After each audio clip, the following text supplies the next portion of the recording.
लोग धर्म कोलम विषय पर हम लोग खास रूप से चर्चा कर रहे हैं कि अभी आपको पता है कि आज 16 मई से घर की जनगणना शुरू हो गई है। अभी घरशुमारी होने वाली है आज से। अभी आपका के पास घर कैसा है, गाड़ी कैसा है, शौचालय है कि नहीं, पानी है कि नहीं, पीने का, ये तमाम मुद्दे पर जो है अभी 1 महीना तक ये कार्यक्रम चलेगा। और जो धर्म कोलम का जो बात हम लोग कर रहे हैं, ये फरवरी 2027 में खास रूप से धर्म, भाषा, ये 2 चीजों के लिए आपको तैयार रहने की जरूरत है। दोस्तों, निश्चित रूप से हम पिछले जनगणना 2011 में करीब 79-80 लाख लोग हम लोग अन्य कॉलम में जैसे लिखे थे धर्म। जैसे हम अगर महाराष्ट्र की बात करें तो करीब यहाँ 1 करोड़ 5 लाख जनसंख्या है, उसमें 1 करोड़ 2 लाख लोग हिंदू लिखे हैं आप लोगों ने, 1 करोड़ 12 लाख मुसलमान लिखे हैं, 25,000 लोग ईसाई लिखे हैं, करीब 20,000 लोग बौद्ध लिखे हैं और मात्र अन्य का कॉलम में 93,000 लोग ही आप लोग लिखे हैं। ये आपके लिए बहुत बड़ी चुनौती है कि आप कैसे हिंदू धर्म से लोगों को आदिवासी धर्म में लाएंगे। ये बहुत बड़ा लकी भाई और तमाम महाराष्ट्र के कार्यकर्ताओं के लिए भी ये चुनौती है।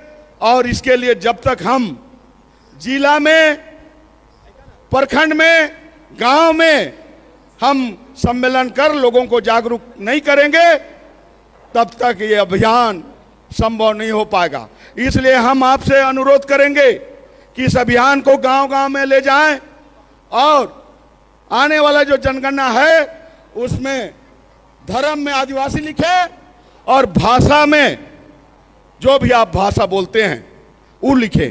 जैसे गोंड भाई लोग इस देश के दूसरे स्थान में है, भील 1 नंबर में है, गोंड 2 नंबर में है, लेकिन अगर इनकी भाषा की गणना देखिएगा तो ये 30 लाख भी नहीं लिखे।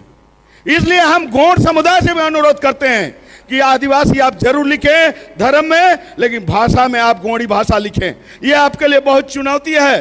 भील इस देश में सबसे ऊपर है, लेकिन अन्य धर्म में एकदम नहीं लिखे हैं। सारे लोग हिंदू लिखे हैं, भाषा में भी बहुत कम लोग लिखे हैं।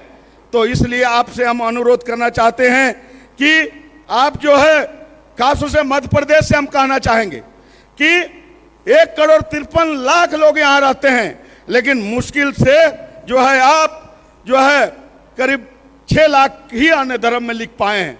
आपके लिए बहुत चुनौती है। गुजरात से आए हुए भाई के लिए भी बहुत भारी चुनौती है कि वह भी टोटल मात्र अन्य का कॉलम में 3,400 ही आप लिखे हैं। ये बहुत दुर्भाग्य की बात है। इसलिए आप लोग जो है इस चीज को समझें, चूंकि जनगणना ही लोकतंत्र में हिस्सेदारी का आधार है। अगर हमारी जनगणना सही नहीं होगी तो हमारा लोकसभा, विधानसभा, केंद्र सरकार की नौकरी, राज्य सरकार की नौकरी, टीएसपी, ये सारा चीज में नुकसान हो रहा। इसलिए हमको जनगणना में विशेष रूप से ध्यान देने की जरूरत है। आप जानते हैं कि इस जनगणना के आधार पर परिसीमन होने वाला है। जैसे झारखंड के बारे में मैं बता रहा हूं कि 2001 के जनगणना में ये परिसीमन में करीब 6 सीट हट गया। आपको एमएलए का सीट 28 में, उसके बाद जो है अभी 2011 के जनगणना के अनुसार होगा तो 2 सीट घटेगा और वर्तमान जनगणना के अनुसार होगा तो 2 सीट, कुल 10 सीट घटने वाला है और 2 लोकसभा का सीट। खासतौर से छत्तीसगढ़ के बारे में भी मैं कहना चाहता हूं कि उन्होंने 2001 के जो परिसीमन में 5 सीट उनका लोकसभा विधानसभा घटा और अभी 2011 में 2 सीट घटेगा। वर्तमान अगर जनगणना में फिर उनका 2 सीट घटेगा और 1 लोकसभा का सीट 27 में जो है 27 से उनका करीब करीब बचेगा।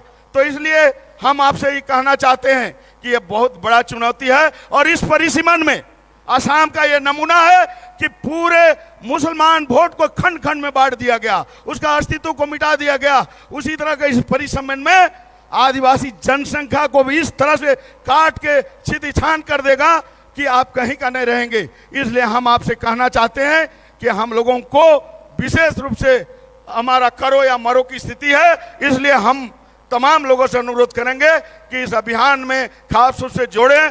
चूंकि हम हिंदू नहीं हैं, इस पर तमाम चीजें हो गई है और इस पर हम किसी भी कीमत पर हिंदू नहीं हैं। चूंकि बहुत लोग इस बात को फैला जा रहा है कि हिंदू और आदिवासी एक है, तो अगर आदिवासी और हिंदू एक है तो रोटी बेटी का संबंध क्यों नहीं करते?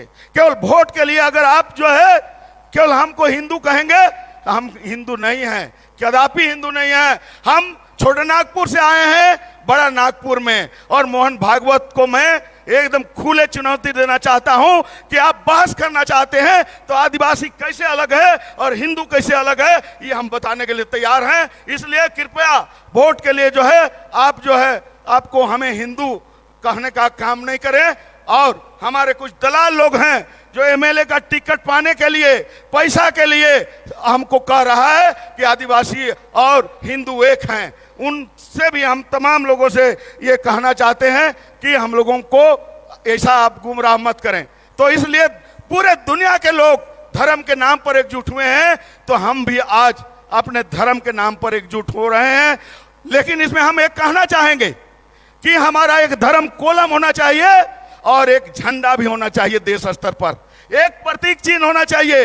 अलग अलग ठीक है, रहे गोंडी का रहे, आपको संथाल का रहे, उरांव में लोग झारखंड का रहे, लेकिन देश स्तर पर भी एक झंडा हम लोगों का होना चाहिए। जो अभी तक अध्ययन में आया है कि जो आदिवासियों के लिए जो तिरंगा में जो है सफेद, वो आदिवासियों का प्रतीक के रूप में है। इसलिए आदिवासियों के देश स्तर पर जो झंडा होगा वो आदिवासी होना चाहिए। इस तरह से हम कहना चाहते हैं। क्योंकि हमारे पास दो ही रास्ता है धर्म कोड पाने का। एक, हम केंद्र सरकार को मजबूर करें कि वो हमको जो है वो धर्म कोड दे दे, लेकिन अगर वो नहीं देता है तो 2027 की जनगणना में हम कम से कम 5 करोड़ आदिवासी जो है आदिवासी धर्म लिखे, ऐसा हम पूरे देश पर अभियान चलाएंगे। चूंकि आप यहाँ 1 करोड़ से ऊपर हैं तो कम से कम आपको 50 लाख महाराष्ट्र से लिखना पड़ेगा, गुजरात से भी 50 लाख लिखना पड़ेगा, कम से कम मध्य प्रदेश से भी 75 लाख लिखना पड़ेगा। इस तरह के जो है हम लोगों को करना पड़ेगा। तो दोस्तों, बहुत सारे बातें हो गई है। हम 1-2 अनुरोध आपसे ही कहना चाहते हैं कि अब मणिपुर के कुछ लोग आए हैं। हम लोग मणिपुर भी गए थे। मात्र कुकी समुदाय के लोग करीब 2011 के अनुसार 9 लाख लोग हैं।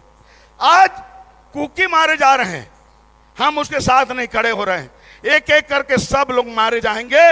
इसलिए अगर आदिवासियत की रक्षा करना है तो पूरे देश के आदिवासी को एकजुट होना पड़ेगा, चाहे वो नॉर्थ ईस्ट का आदिवासी हो कि ये कन्याकुमारी का आदिवासी हो कि जम्मू का आदिवासी हो कि वह पश्चिम बंगाल के आदिवासी हो। इसलिए हम लोगों को एकजुट होकर जल जंगल जमीन और आदिवासियत की रक्षा के लिए हम लोगों को काम करना पड़ेगा।